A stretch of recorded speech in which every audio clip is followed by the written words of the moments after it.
alter a wish? I'd like to cancel your wish.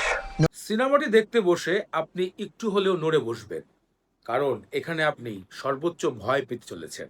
আমি একজন horror film লাভার, তাই কখনো কোনো ভূতের সিনেমা মুক্তি পেলে সেটা বিশ্বের যে কোনো দেশে হোক তা নিয়ে আলোচনা করতে বেশ পছন্দ করি। 2025 সালে মুক্তি পাওয়া অবসেশন মানে ঘোর, একটু মাতাল এমন একটা বিষয় বোঝানো হয়েছে। সিনেমাটি 2025 সালে মুক্তি পেয়েছে, কিন্তু আমি দেখেছি 2026 সালে, কারণ এটার এইচডি প্রিন্ট এসেছে অনেক দেরি করে। কোনো ধরনের ভূত এসে আপনাকে ভয় দেখাবে না।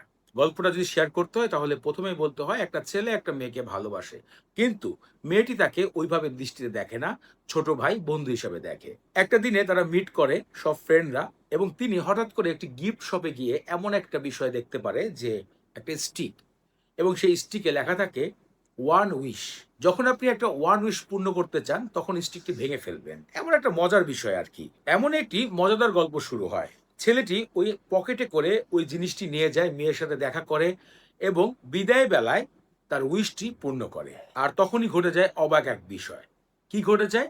মেয়েটি ছেলেটির জন্য ভালোবাসায় পাগল হয়ে যায়। খুব ভালো কথা, কিন্তু এখান থেকে শুরু হয়ে যায় ভয়ানক বিষয়। এমন এমন পাগলাটে দৃশ্য দেখানো হয়েছে এই সিনেমায়, আপনি হঠাৎ করে নড়ে বসবেন, আপনার ভিতরে ভয় কাজ করবে, আতঙ্ক কাজ করবে। ভালোবাসা অতিরিক্ত কি হতে পারে শেষ পর্যন্ত না দেখে আপনি থামতে পারবেন না।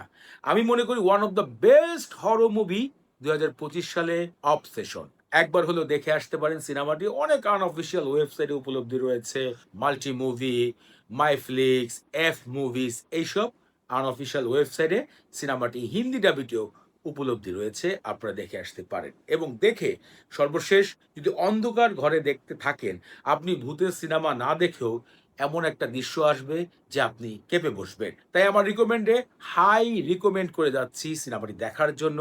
দেখে আসুন সিনেমাটি এবং ভরপুর ভয় পেয়ে আসুন। আজকের ভিডিও এখানে শেষ করছি। দেখা হচ্ছে নতুন কোনো মিডিয়া ইস্যু নিয়ে। সে পর্যন্ত ভালো থাকুন, সুস্থ থাকুন। আল্লাহ হাফেজ।